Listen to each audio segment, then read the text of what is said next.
So friends, Paytm వాళ్ళైతే కొత్తగా UPI light అని రీసెంట్‌గా ఒక సర్వీస్ లాంచ్ చేసినారనమాట. సో దీని ద్వారా ఏమంటే మీరు యూపీఐ పిన్ లేకోకుండా ట్రాన్సాక్షన్ అనేది చేయొచ్చనమాట. అంటే మీరు జనరల్‌గా బయట ఎక్కడన్నా క్యూఆర్ స్కాన్ చేసినప్పుడు లేదా ఎవరికైనా మనీ సెండ్ చేసేటప్పుడు 4 డిజిట్స్ లేదా 6 డిజిట్స్ యూపీఐ పిన్ అనేది అడుగుతుంది.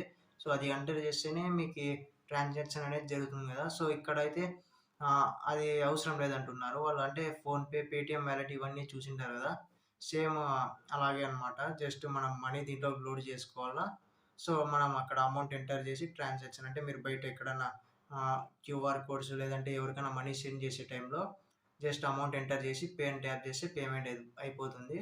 సో, ఇది కూడా వాళ్ళు అప్ టు రూ. 200 వరకే లిమిట్ ఇచ్చినారు. సో, 200 అంటే ఎక్కువ అమౌంట్ అయితే మీరు యూపీఐ పిన్ అనేది ఎంటర్ చేయాలన్నమాట.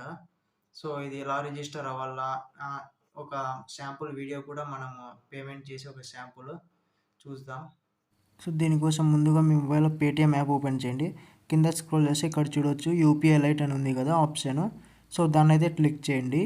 అక్కడ మీకు బ్యాంక్ అకౌంట్ అనేది సెలెక్ట్ చేసుకోవాలి. ఏ దాని నుంచి మీరు టాప్అప్ చేసుకోవాలనుకుంటున్నారో అది. సో సెలెక్ట్ చేసుకొని నెక్స్ట్ అని ట్యాప్ చేయండి కింద.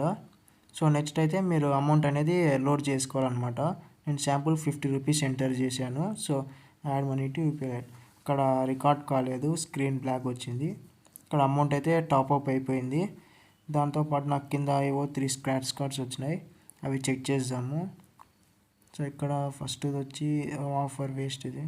సెకండ్ ఇక్కడ రూ. 5 వచ్చింది. సో థర్డ్ స్క్రాచ్ కార్డ్ ఇది కూడా వేస్ట్. సో రూ. 5 వచ్చింది అనమాట. ఇక్కడ బ్యాలెన్స్లో కూడా చూడొచ్చు యూపీఐ లైట్ అకౌంట్లో రూ. 50 అనేది ఉందన్నమాట.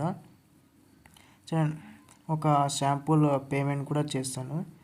అది పేమెంట్ రికార్డ్ అవ్వడం లేదు, అందుకు ఇలా చేశాను. నా దగ్గర ఒక క్యూఆర్ ఉంటే స్కాన్ చేసి ఇక్కడ చూడొచ్చు శాంపుల్కి రూ. 20 అమౌంట్ ఎంటర్ చేస్తున్నాను. కింద ఫ్రమ్ యూపీఐ లైట్ అని ఉంది చూడండి. పే సెక్యూరిటీ ట్యాప్ చేసి యూపీఐ పిన్ లేకోకుండా పేమెంట్ అనేది కంప్లీట్ అయిపోయింది.